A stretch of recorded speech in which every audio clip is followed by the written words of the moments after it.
style here is this one here. You put your foot behind this strap here.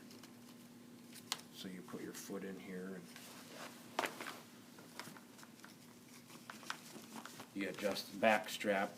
You want your toe, see where the hole is there in front of my toes? You want to have it so your boot or shoe or whatever can flex into that. You don't want it up here, you want it right there. Okay. Okay. So then you tie your shoestring here.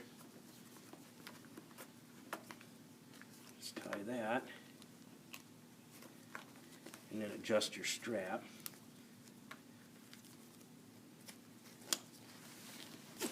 Probably the biggest thing that I had, like with the middle school yesterday, was to get them tight to begin with and to not run with them.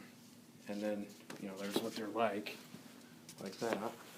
The big thing to get used to is, and you got both of them on your feet, to get used to walking and not catching your own self and tripping yourself up. And not running them. You know, yesterday I was trying to tell the kids, don't be running, because then that just it makes it hard and you're going to fall. You know, just take your time. But that's how this style works. These are pretty simple to operate. Not a lot to them. And it's a great aerobic activity.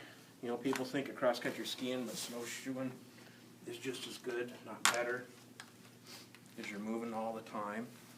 And then this here, there's two of these pair. They're a little bit different. So your foot fits in here. There's two straps that go over the front, over your toes to adjust. And then once again, there's a heel strap that goes around the back.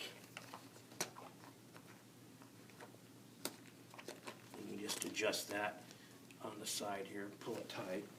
Now these have some teeth on there to grab ice when you go on ice. And those are, you gotta be careful, you don't want to be going on concrete with them or asphalt or something like that. But once again, that's pretty much what there is to that. There's two pair like this. Mm-hmm.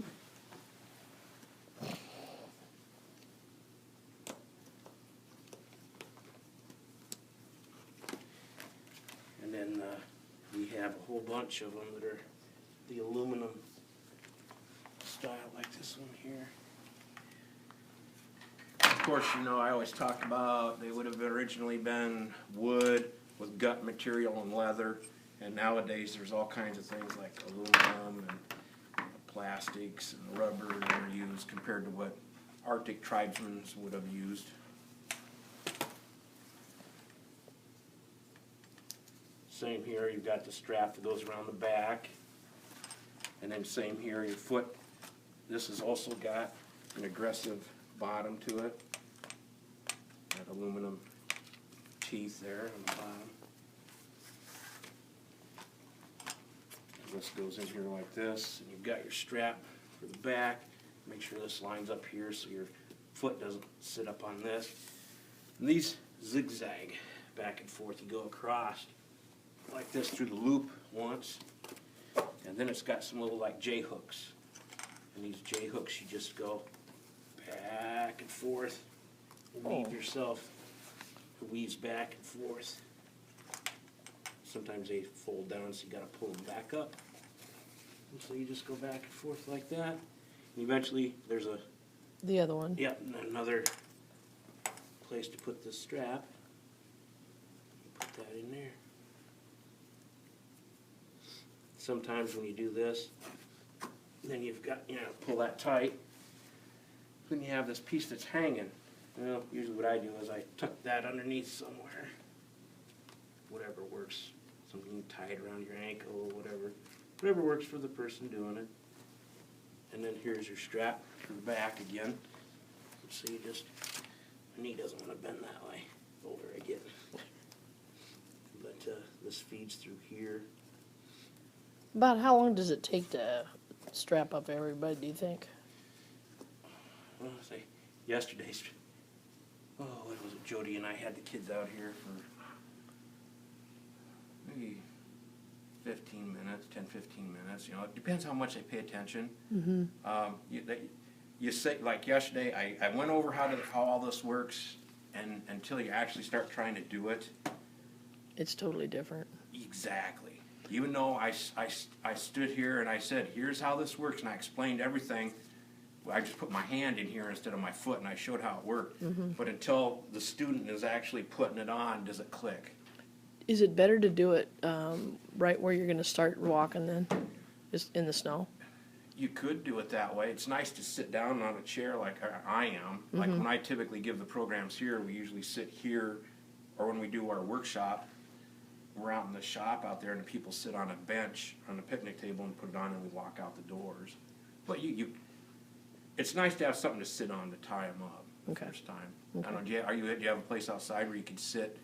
I can get things, I think, to sit on. There you go. That would Yeah. work. Benches, those benches upstairs in the fitness center, possibly. You know, it depends how much, if you tell them ahead of time too, make sure you're listening to what I'm saying. But it's a whole different thing to actually start strapping it on. You know how people are. Oh, yeah. They pay half attention until it affects them, so. And then, of course, with these, it's the same thing, just getting used to not constantly catching your own self as you're walking and tripping yourself up. And sometimes people do take poles. I don't usually use them, but sometimes snowshoeing you can use poles. It's not a have to by any means, but sometimes people like to use poles. That's really about what there is to actually running them. They're a good thing to do. Anybody can do them, and you can spend all kinds of money. You can go on something fairly cheap and inexpensive like this, to something more of a Cadillac like these. Typically, a pair of them is $150. They vary. And you bit. do programming here though too, don't you? Yeah, I mean snowshoeing. Yeah, I worked with this middle school yesterday. Jody Claybaugh brought the kids out, and we did choices and challenges out here. Do they have any, like, I know in Boone County they just have a couple of 3 or 4 times every month, and they just go out and snowshoe, and I have it typically doesn't I do cost one anything. workshop a winter, and we already did that in January. The cross country ski and snowshoe workshop. Well, thank you very much. You're welcome.